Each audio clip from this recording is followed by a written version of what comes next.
Hello, welcome back to another Ruffa Sports Cards video. So in today's video, I'm be going over exactly what I would do to start selling sports cards in 2024. If I could start with a fresh slate, if I was starting right now, maybe it's just as an extra source of income, or I've been collecting a really long time and I just want to grow the best possible way. I'm going to be going over every single thing I would do. I'm also going to be, in this video, I'm going to be going and starting the process of getting my first card submission to PSA. I'm just going to be going over, looking over, doing last second, checks and stuff. Still got a bit of a way to go, but just so there's nothing going on in the background, just so that there's something going on. But that does bring me to one of the big things, is learning how to grade. I kind of already have a somewhat idea of how a PSA grader would grade a card.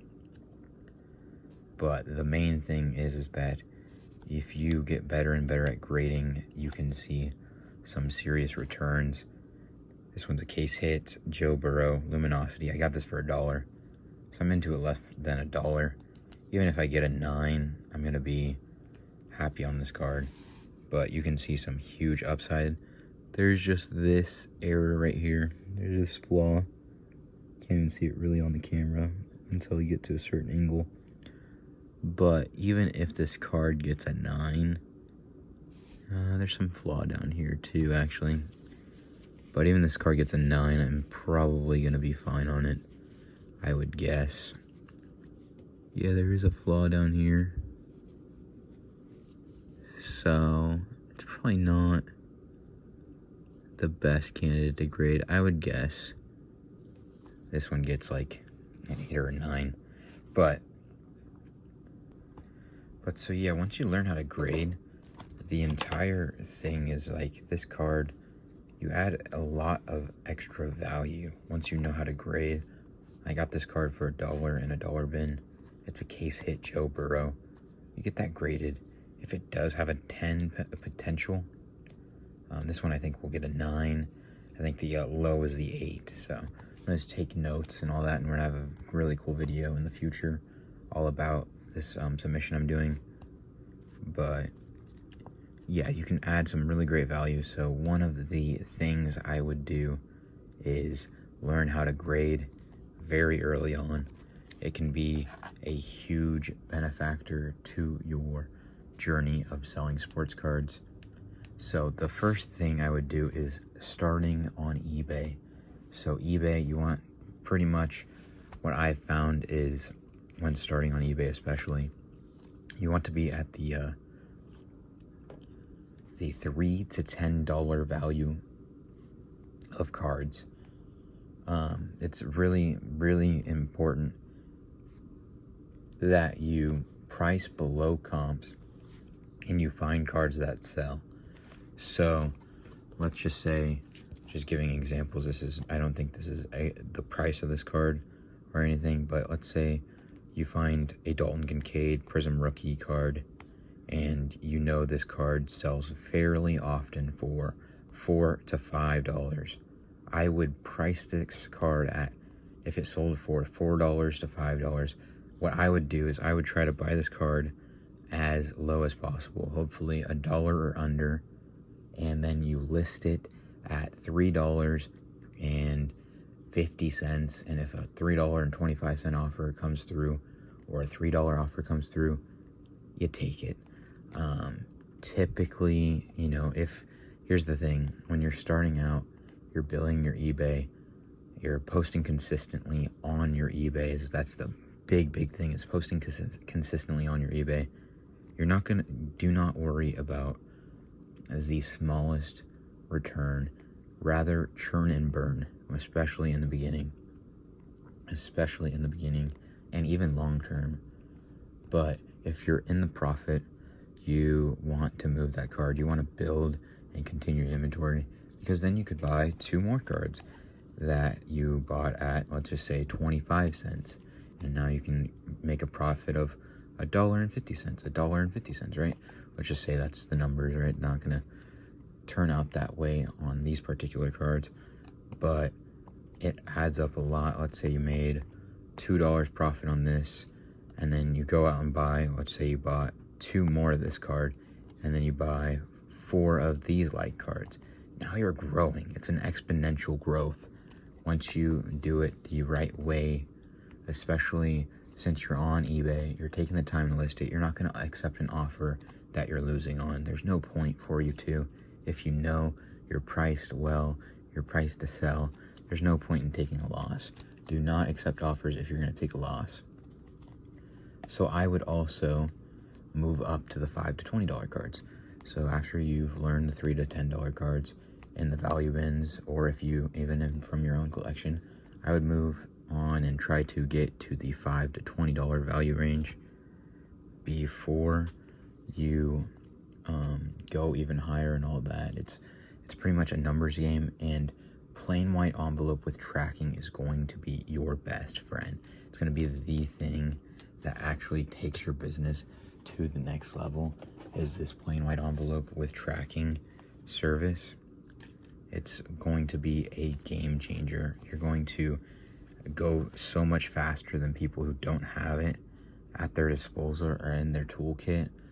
Plain white envelope with tracking literally is the thing that will make your growth a skyrocket. Like, if you are not selling with plain white envelope with tracking, you need to.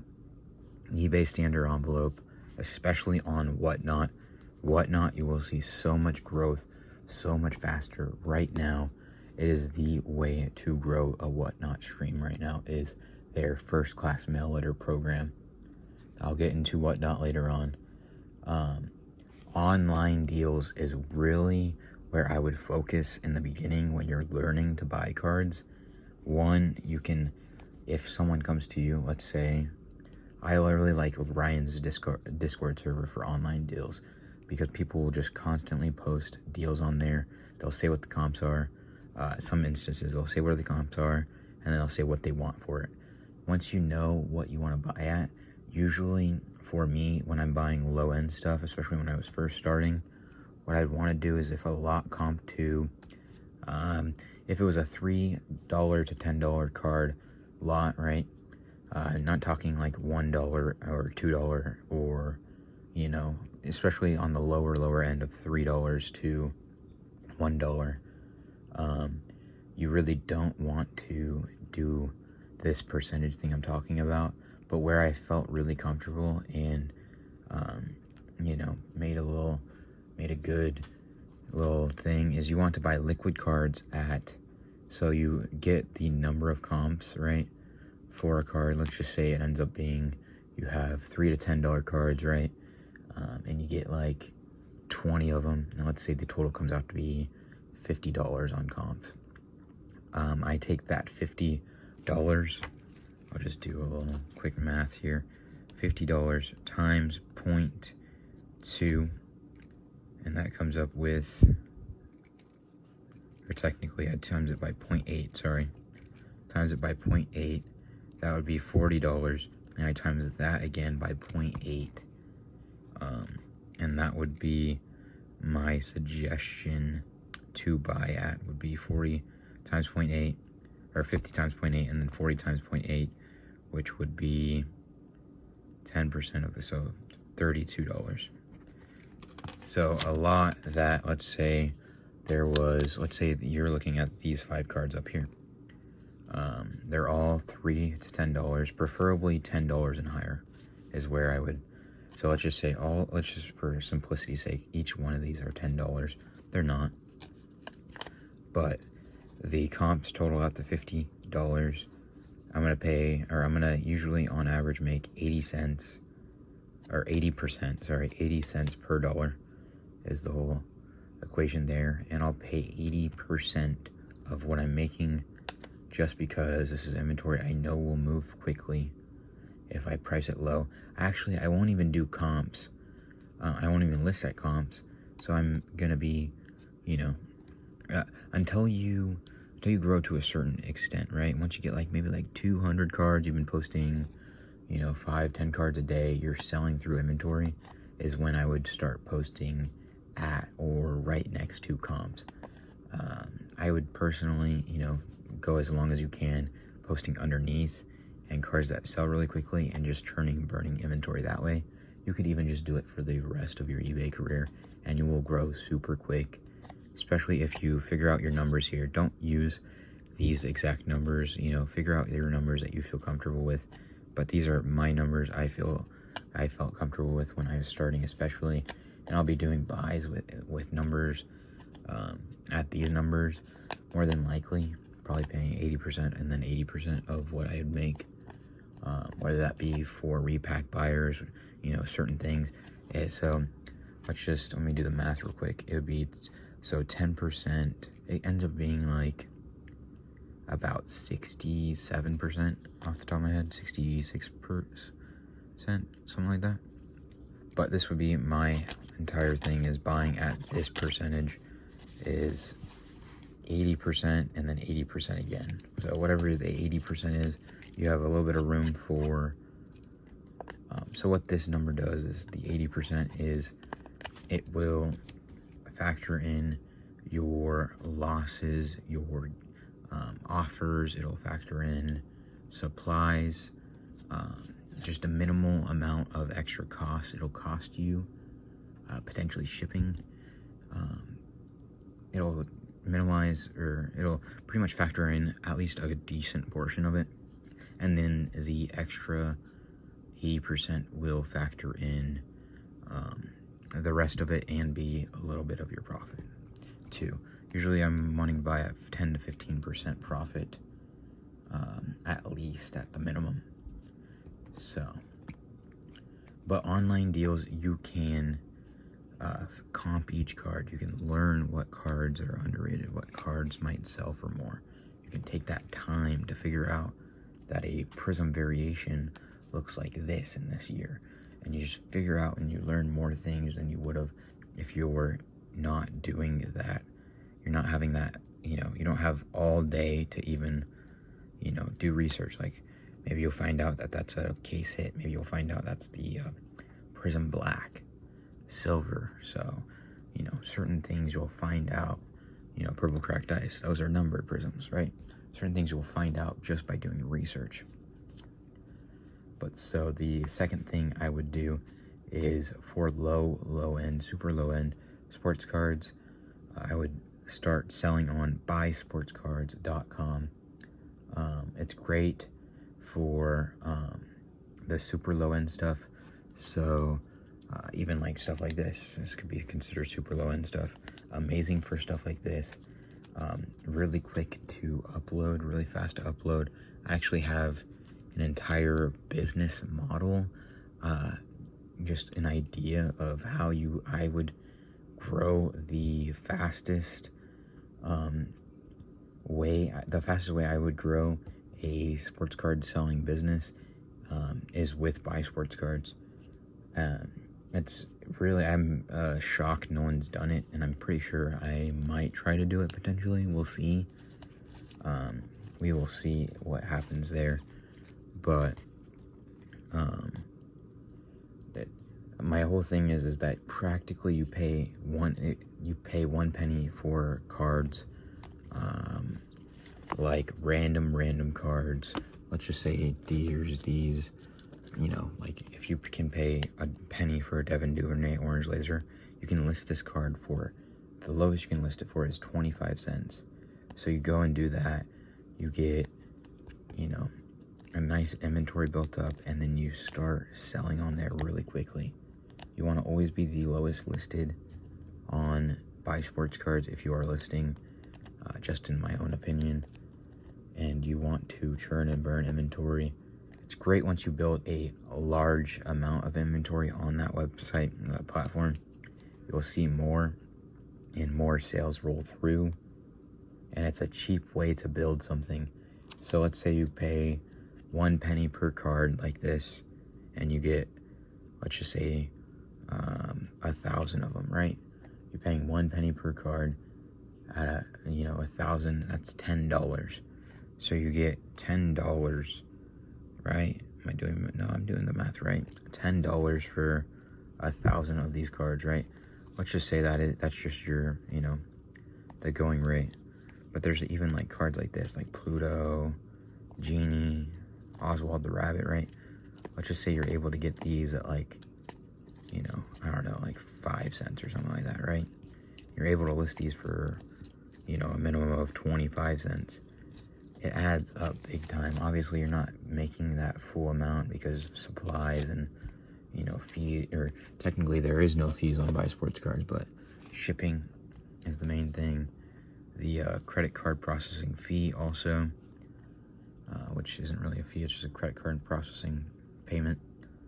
But you can build big time, especially once you get into the 1,000 plus inventory on there. And it's really quick to upload the inventory on there. So the last thing I would recommend to sell on is Whatnot. Whatnot is amazing to clear inventory quick.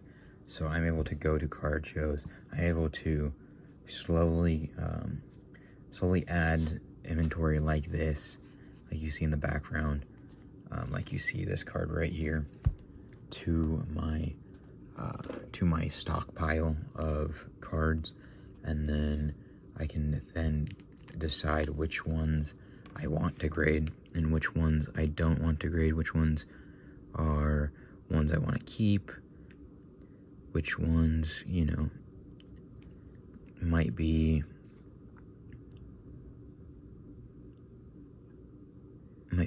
cards I want to sell and whatnot, ones I might want to set aside for eBay, ones I can put on Buy Sports Cards, ones I want to sell to repackers, which is also another thing in the future.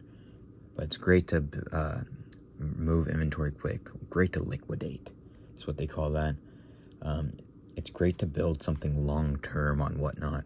So depending on how you do it, especially, it'll be great for the long term. I believe in the live selling platforms in the future.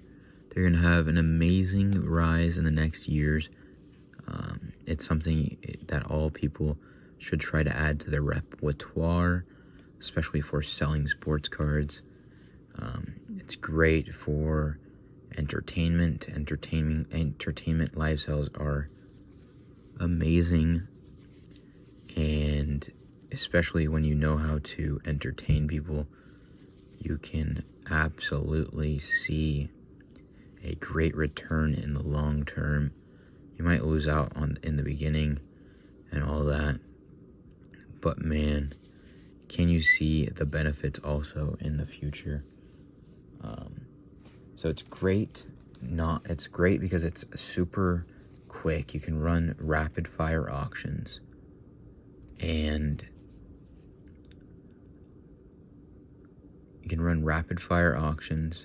There's a surface dimple there. Sorry, I'm trying to see what cards I should grade. I'm a little worried about this one. I think this one will get an 8, actually. If not, if worse. But, so, it's great not to list for hours. So you're not going to waste time. You're going to, sit there and, have to do dreaded listings all day, every day. Although you certainly could if you like that aspect of things. But it saves you time, saves you a lot of time to not have to list every single card. I can run through, I sold like 300 cards yesterday in about 3 hours. And now I have 300 less cards that I have to think about moving and all that.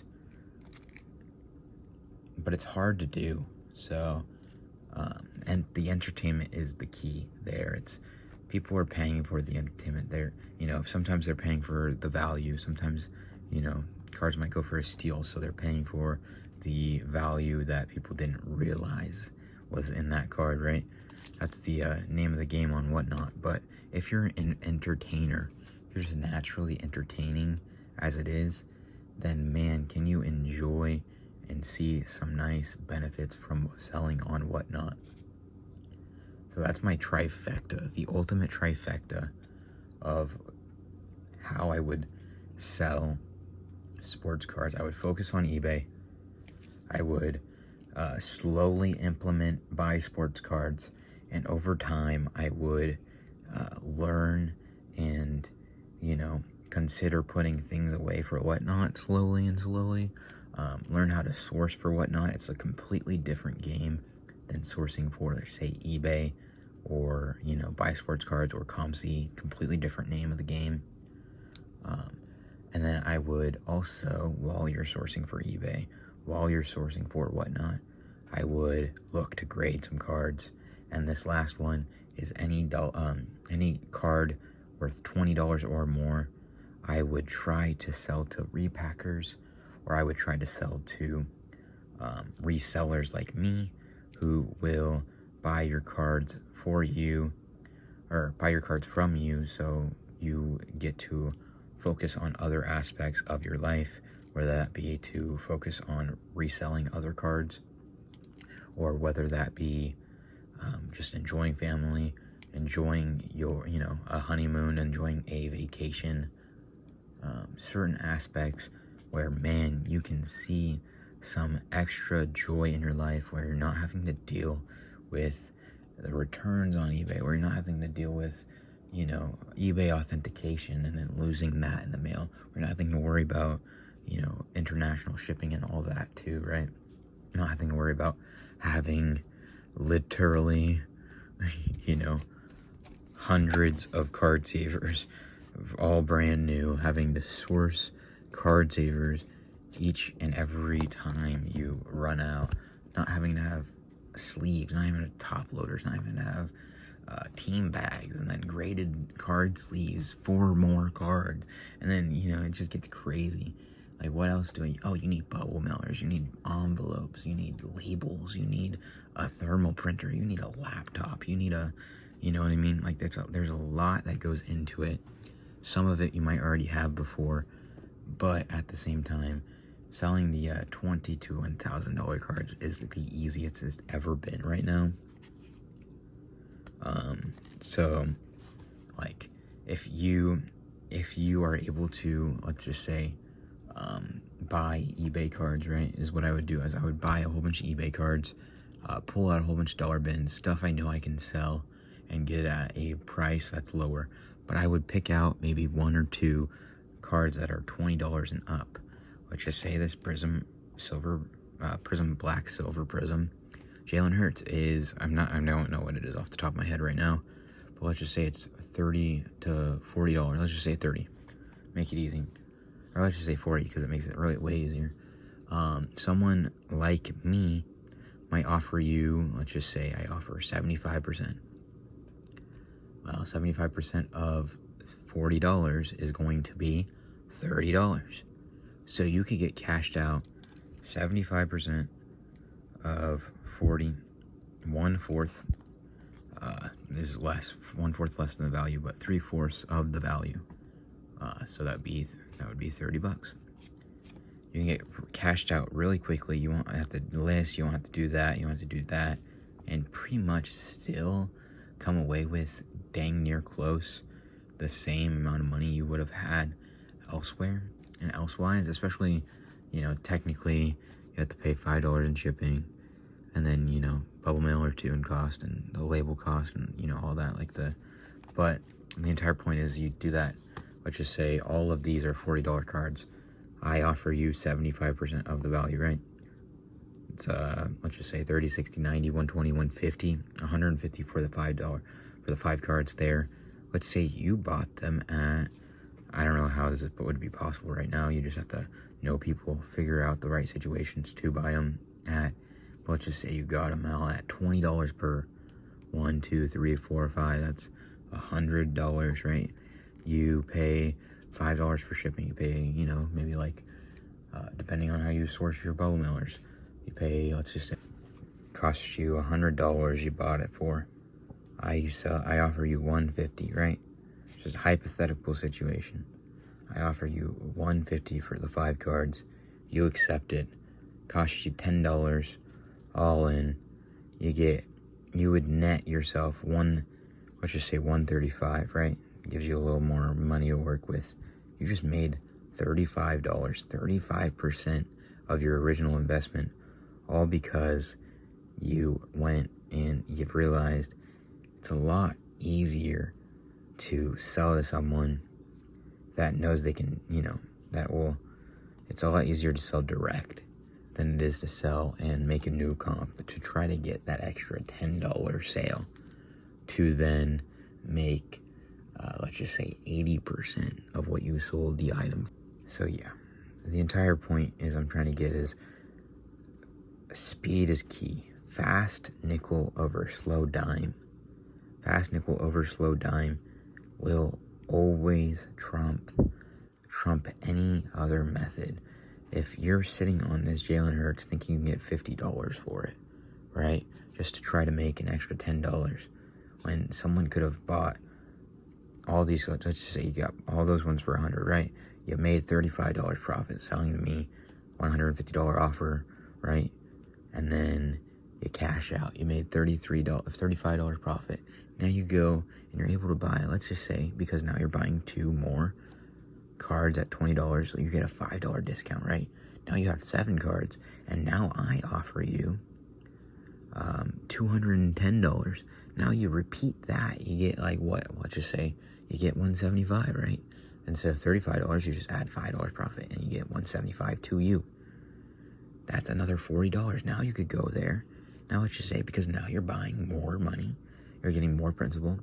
Now instead of 7, now you can get 10. Let's just say, right? Hypothetically speaking, you get 10 cards now that you can sell for $30. Quick sell, right? For what you were into, yada yada, right? But the whole point I'm trying to get is that slowly trying to get $50 on this one, when you think, it just makes more sense to sell these really quick to someone like me, who offer you a set amount of money on the last comp than trying to set your own comp, when you could just be flipping this one, trying to rinse and repeat that process. Obviously, probably won't be the same exact cards, but you just grab 1, 2, 3, 4, 5, 6 more cards, different cards, but still having that $30 comp. You can get them for, your number that you can make money at, still make some money, then sell it to someone like me, and you rinse and repeat that. You can find yourself making a nice little bit of money. That could be the only thing you do. You don't even need to do eBay. You don't even need to do whatnot. You don't even need to do and buy sports cards. If you only sell to repackers and resellers like me, that you're literally going to be just fine. You're making money. You're not worrying about the hassle. You're not worrying about returns. You're not worrying about refunds. You're not worrying about a whole bunch of different things. We take care of the rest when we do that. It is an amazing time to be starting to sell sports cards. I can't express it enough, and I hope that you decide to actually go and take that leap forward. Hope that this helped somebody out, at least, let's just say 20 people out, to start selling sports cards, to decide to finally take that leap, to take that step in becoming a reseller of sports cards. And even if not, let's just say it's just to make you extra money, right? I hope that this helped, and I hope that you decide to subscribe, and that I hope I see you in the next one. Take it easy. Have a good one.